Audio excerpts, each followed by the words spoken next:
नमस्ते दोस्तों, मैं अधिवक्ता Parveen Kumar Bihar diamond star learning point 1 से आप लोग का हार्दिक अभिनंदन करता हूं। आज संडे मोटिवेशनल क्लास में आप लोग का स्वागत है। आज हम लोग कुछ जानेंगे की ऑफ लाइफ के विषय में। इसको अगर आप वास्तव में अपने जीवन में उतार लीजिएगा तो आपके जीवन में खुशियों से भर जाएगा। तो चलिए स्टार्ट करते हैं वीडियो को। कभी फुर्सत में अपने कमियों पर गौर करना, दूसरों की आईना बनने की ख्वाहिश मिट जाएगी। बहुत अच्छा टर्म है। कभी आपको फुर्सत मिले तो अपने कमियों पर गौर कीजिए, दूसरों का आईना बनने का आपका ख्वाहिश मिट जाएगा।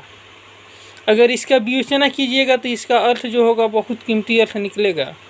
हम दूसरों की कमियों निकालने में जो अपना समय व्यतीत करते हैं, उससे बेहतर है कि हम अपने कमियों को ढूंढ के उस कमियों को अगर सुधार करेंगे तो हमारा निश्चित रूप से तरक्की होगा। किसी की मजबूरियों पर मत हंसिए, कोई मजबूरियां खरीद कर नहीं लाता। दरिया वक्त की मार से, क्योंकि बुरा वक्त किसी को बताकर नहीं आता। किसी की मजबूरियों पर मत हंसिए, कोई मजबूरियां खरीद कर नहीं लाता। दरिया वक्त की मार से, क्योंकि बुरा वक्त किसी को बताकर नहीं आता। अगर आप संकट के समय धैर्य को अपनाते हैं तो आधी जंग आप ऐसे ही जीत जाएंगे। जिसने ज्ञान को आचरण में उतार लिया, उसने ईश्वर को मूर्तिमान कर लिया, ऐसा समझना चाहिए। यानी जिसने ज्ञान को अपने आचरण में उतार लिया, उसने ईश्वर को मूर्तिमान कर लिया, ऐसा समझना चाहिए। बुद्धिमान व्यक्तियों को सलाह की आवश्यकता नहीं होती और मूर्ख लोग इसे स्वीकार नहीं करते। अवसर सूर्योदय की तरह होते हैं, यदि आप इसे ज़्यादा देर प्रतीक्षा करेंगे तो आप इसे गंवा देंगे। श्रेष्ठ होना कोई काम नहीं है, बल्कि यह एक आदत है। श्रेष्ठ होना कोई काम नहीं है, बल्कि यह एक आदत है। इसे बार बार किया जाना चाहिए। घमंड के बारे में सबसे बुरी बात यह है कि वह आपकी कभी महसूस होने नहीं देती कि आप गलत हैं। यानी घमंड की सबसे बड़ी पहचान ये है कि वो आपको कभी ये महसूस नहीं होने देता कि आपकी गलती क्या है, आप कब गलत हैं। पाप एक तरह का अंधेरा है, लेकिन ज्ञान के प्रकाश से यह मिट जाता है। सबसे उत्तम बदला क्या है? क्षमा करना। सबसे उत्तम बदला क्या है? क्षमा करना। अभिमान दिखाने के बजाय विनम्र होने से अधिक फायदा मिलता है। लगन का अर्थ 19 बार फेल होकर 20वीं बार सफल होना है। यानी मेहनत का मतलब होता है कि 19 बार फेल भी हो जाइएगा तो 20वां बार आप सफल होइएगा। थॉमस अल्वा एडिसन का नाम आप सुने होंगे।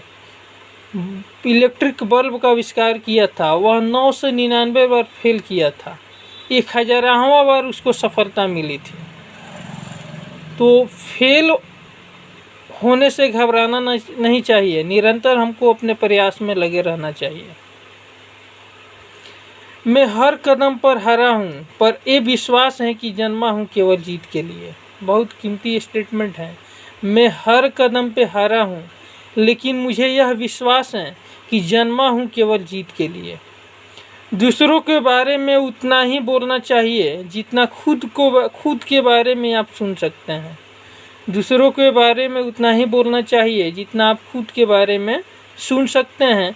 मैं कभी किसी से बेहतर करूं, क्या फ़र्क पड़ता है? मैं कभी किसी से बेहतर करूं, क्या फ़र्क पड़ता है? लेकिन मैं किसी का बेहतर करूं, बहुत फ़र्क पड़ता है। बुद्धिमान व्यक्ति दूसरों के गलती से भी सीखता है। जो बुद्धिमान व्यक्ति है दूसरों के कमी से भी सीखते हैं। बड़ा सोचो, जल्दी सोचो, आगे की सोचो, क्योंकि विचारों पर किसी का एक का अधिकार नहीं होता। अपनी स्वयं की क्षमता से काम करना चाहिए। दूसरों पर निर्भर रहना मूर्खता है। जिसके पास धैर्य है और जो मेहनत से नहीं घबराता, कामयाबी उसकी दासी है। यानी जिसके पास धैर्य है, जो मेहनत से पीछे नहीं हटता, उसके पास कामयाबी है, अर्थात क्या कामयाबी उसकी दासी है। परेशानी के बाप का नाम है लापरवाही, यानी लापरवाही से परेशानी उत्पन्न होती है। तो हम कह सकते हैं वी कैन से डैट कि लापरवाही के बाप का नाम है, परेशानी के बाप का नाम है लापरवाही। परेशानी के बाप का नाम है लापरवाही। सफलता के बाप का नाम है मेहनत, यानी मेहनत, सफलता जो है मेहनत के बदौलत मिलती है।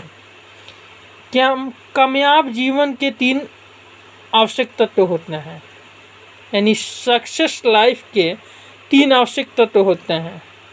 कड़ी मेहनत, स्वयं पर विश्वास, बड़ों का आशीर्वाद। यानी सक्सेस लाइफ के इसेंशियल पॉइंट 3 होते हैं, इसेंशियल एलिमेंट 3 होते हैं। फर्स्ट में हार्ड वर्क, सेल्फ बिलीव यानी आत्मविश्वास, बड़ों का आदर। Thank you.